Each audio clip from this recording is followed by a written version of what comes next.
E aí, pessoal, tudo bem? Voltei. Eu disse que agora eu ia ser presença constante aqui no canal, né? Pois é, estou aqui cumprindo o que eu disse para você que iria acontecer para mais um vídeo aí, para mais um tema daqueles temas aí bem importantes e bacanas do direito que eu quero compartilhar com você aqui no canal.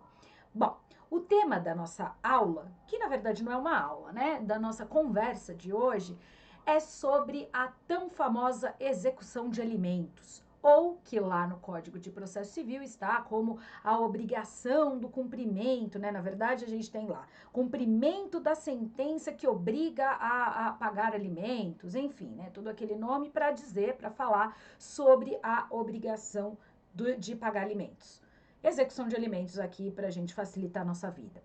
Vamos lá, então? Esse é um tema bem bacana, tanto para você que está estudando aí, vai prestar a OAB, quanto é um tema que pode surgir na sua prova, num concurso, e é um tema também bem importante na prática, no dia a dia. Você sabe, né? Porque execução de alimentos é um tema, aliás, é uma situação que é necessária, né? Vamos falar a verdade, né? Precisar executar aquela sentença de alimentos é necessário. Vamos junto, então? Eu quero te trazer o que o CPC diz aí a respeito da obrigação de pagar alimentos na fase de execução e como você pode aí manejar os recursos do CPC na prática. Vem comigo. Deixa eu te trazer aqui, então, o material que eu preparei. Vamos lá. Primeira coisa que eu quero te dizer é o seguinte: quando você tem aí que executar uma obrigação de alimentos, isso pode acontecer com a obrigação definitiva ou provisória. Beleza?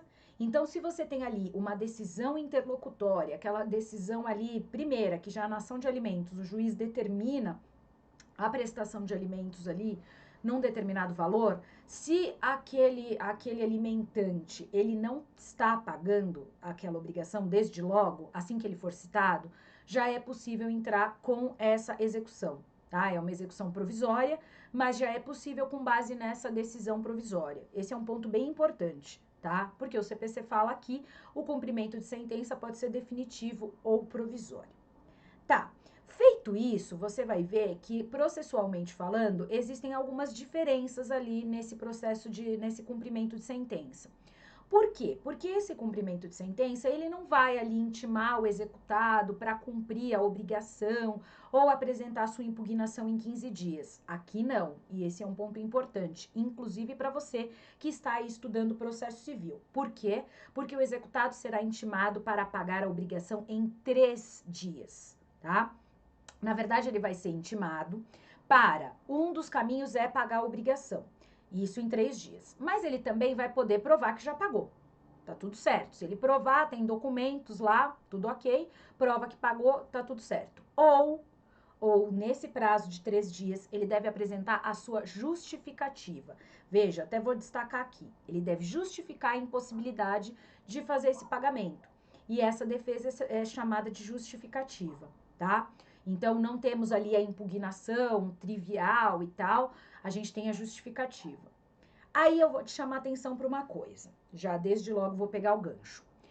É possível entrar com uma execução de alimentos e não seguir aqui esse procedimento? Entrar com uma execução de alimentos pelo procedimento normal de uma execução de título, pedindo ali que o executado seja intimado, pagar em 15 dias e ele pode apresentar impugnação? É possível, tá? É possível, nada, a lei não obriga que o exequente se utilize dessa forma de execução. Até porque esta forma de execução, ela vai culminar com o quê? Qual é o objetivo final? Pedir a prisão civil do executado, tá? Mas nada impede, e isso é muito comum que no dia a dia a gente se depare com pessoas falando, com os exequentes falando, doutora, eu não quero que ele vá preso, ou ela vá presa, enfim, sem aqui nenhum tipo de, né, para um lado, para o outro, porque pode ser ali um pai, uma mãe, um avô, uma avó, enfim, não quero que ele vá preso, só quero que ele pague. Pode ser utilizado o cumprimento de sentença que não vá culminar ali com a prisão civil do executado? Sim. E aí você vai seguir as diretrizes ali do cumprimento de sentença em que você vai buscar bens a serem penhorados, tá? É importante, é claro, que você preste atenção que nesse caso tem que ter patrimônio para ser penhorado, senão não adianta de nada. Mas é possível, essa é uma informação importante. Se o executado não se manifestar nestes 3 dias, o que acontece? É possível pedir ao juiz o protesto judicial dessa decisão. Então, o juiz determina que essa decisão seja protestada e isso tem como objetivo negativar o nome da pessoa que está sendo executada, tá?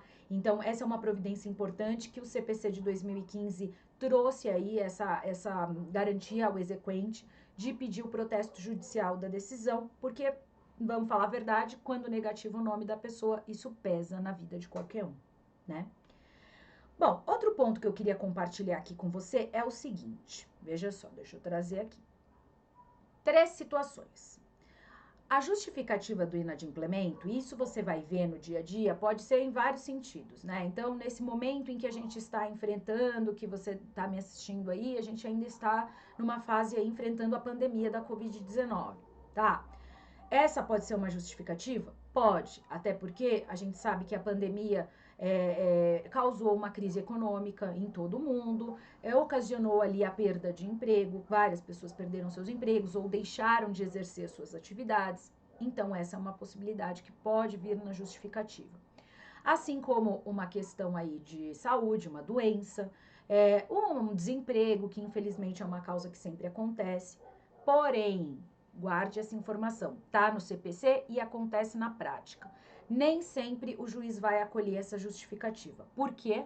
Porque o CPC diz que apenas a impossibilidade absoluta, guarda essa informação, apenas a impossibilidade absoluta é justificativa para o inadimplemento, tá? Então, não adianta ali se utilizar de artifícios e tal, e essa é até uma dica importante para você que possa vir a advogar aí defendendo um executado, você tem que deixar ali o cliente bem ciente que é muito provável que essa justificativa não seja acolhida. E que o melhor a ser feito quando temos uma obrigação de alimentos aí sendo executada é tentar fazer acordo, tá? O ideal, óbvio, seria pagar o débito, mas se não dá, fazer acordo, tá bom?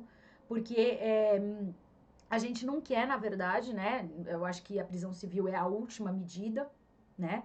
Mas ela é necessária muitas vezes. E se a justificativa não for forte o suficiente, o juiz não vai acolher. Justamente porque o CPC já disse que tem que ser algo que impeça de qualquer forma ali o pagamento dos alimentos. Beleza? A prisão civil. Prisão civil, a gente já sabe, é diferente da prisão ali decorrente da prática de um crime, tá? Ela é de natureza civil. Aliás, outra dica, a única possibilidade de prisão civil no nosso ordenamento jurídico é em decorrência da obrigação alimentar, certo? Não tem mais prisão civil de depositário infiel, não tem. Só da obrigação de alimentos. É como as pessoas dizem, né? Ah, no Brasil, se tiver devendo pensão, vai ser preso. É a única forma que alguém vai ser preso. Não é bem assim, mas sim, é verdade que pode ser preso por isso. Essa prisão vai ser decretada e o juiz pode aí decretar dentro desse período. A lei determina que pode ser decretada de 1 a 3 meses, tá? E o juiz, dentro desse período, pode decretar 30 dias, 60, 90, enfim, o que ele entender ali mais adequado e mais ali razoável no caso concreto, tá? Não vai decretar prisão civil por um tempo maior do que isso. Esquece, porque é o limite imposto pelo CPC e o juiz, obviamente, vai cumprir o que a lei diz. Outra coisa, essa é uma dica importante aí, tanto para quem está estudando, quanto também para a prática. O cumprimento da pena, ou seja, o fato do executado ficar preso, não significa que a dívida desapareceu. O cumprimento da pena não exime o executado de pagar as prestações vencidas e vincendas, tá? Ele pode ficar preso e ainda assim vai persistir a obrigação. E aí eu te falo, o que acontece então? Aí o que acontece é que, por este período de tempo, não dá mais para pedir a prisão civil do executado. Aí o que vai ter que ser feito, a execução prossegue pelo procedimento ali, pela expropriação, pelo rito da expropriação de bens. Então, a única alternativa aí é buscar patrimônio do executado para conseguir receber o crédito, tá bom? Mas não some a dívida não adianta achar que cumprindo a obrigação, e essa é uma dica importante, para que você também, que esteja atuando num processo de execução, precisa saber disso, tá? E aí, finalmente, eu vou te dizer o seguinte, outros pontos importantes. A questão do desconto em folha. O CPC diz que essa é uma possibilidade, né? Deixa eu até olhar aqui para não falar besteira. 529 do CPC diz que é possível desconto em folha das prestações aí que estão em aberto. Então, já tendo uma execução, veja, não é o desconto em folha da obrigação em si, mas é do débito em aberto. Porque, como eu disse muitas vezes, a pessoa não vai ter como pagar a dívida de uma vez só. É possível, então, se ela tiver um vínculo empregatício, ou for um funcionário público, militar, ou ali um diretor ou gerente de uma empresa, ou como está na moda agora, o CEO da empresa, qualquer dessas situações, se ele tem ali um rendimento fixo, né, se ele tem ali o valor do seu salário, dos seus vencimentos, dos seus rendimentos, é possível, então, pedir aí o desconto em folha deste débito que está sendo executado, tá? Nessas situações, geralmente os juízes estão determinando o bloqueio, né, o desconto, na verdade, de um valor que vai até 30% daquilo que o executado recebe. Óbvio que se já estiver descontando a pensão desse valor, esse desconto vai ser menor, porque senão vai ultrapassar 30% e aí vai comprometer a subsistência ali, a sobrevivência do executado. Mas é importante e atente-se para isso. Outra situação. Se o juiz verifica que há uma procrastinação, ou seja, que o executado é aquele devedor contumaz, que costuma realmente dever ali com frequência, que deixa ali o alimentando numa situação de desamparo, tá?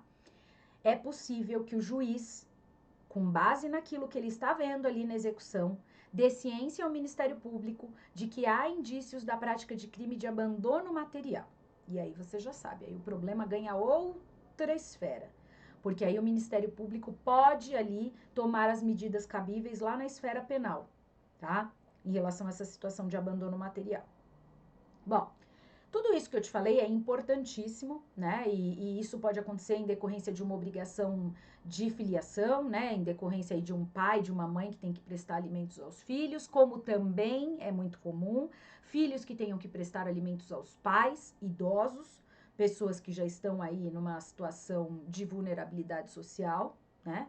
Como também, às vezes, entre cônjuges, embora a gente saiba que a obrigação alimentar entre cônjuges é mais restrita atualmente, entre companheiros e cônjuges, né?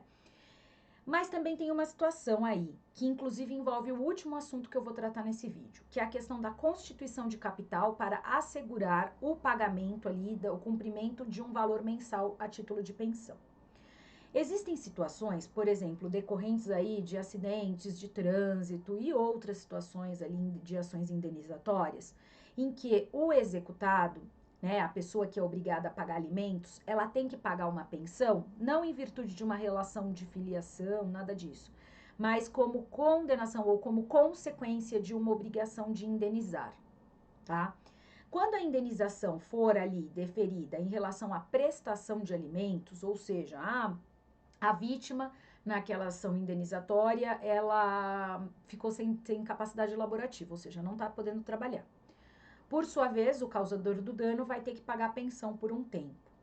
Nesse caso, o CPC prevê algo bem importante. Ele prevê que é possível se determinar que o executado ou aquele que deva, né, pagar a pensão tenha que constituir um capital que assegure ali que ele vai ter meios de pagar esta obrigação ali todo mês durante o período em que o juiz determinou essa obrigação, tá?